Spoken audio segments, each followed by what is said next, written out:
Þá eru þeir komin á stað, það finnst þeirra Bryndís María Jónsdóttir í ER sem hefur tekið forystuna hér á fylgistegi hlaupsins. Elísabet Ósk Jónsdóttir Breiðablik nokkuð samstíga henni, þannig að það verður fráðilegt að sjá hvort það koma hérna úr beini.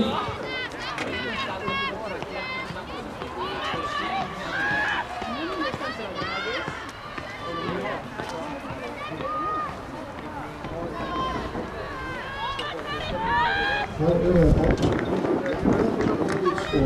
Elísabet. Fyrirfram átti Elísabet 200 sekúndur framar í þessari grein og hún hefur hér tekið forystuna.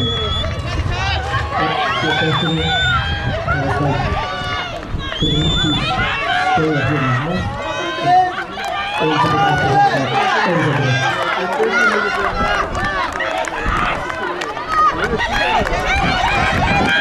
Bryndís María Jónsdóttir hafði þessi og þau eru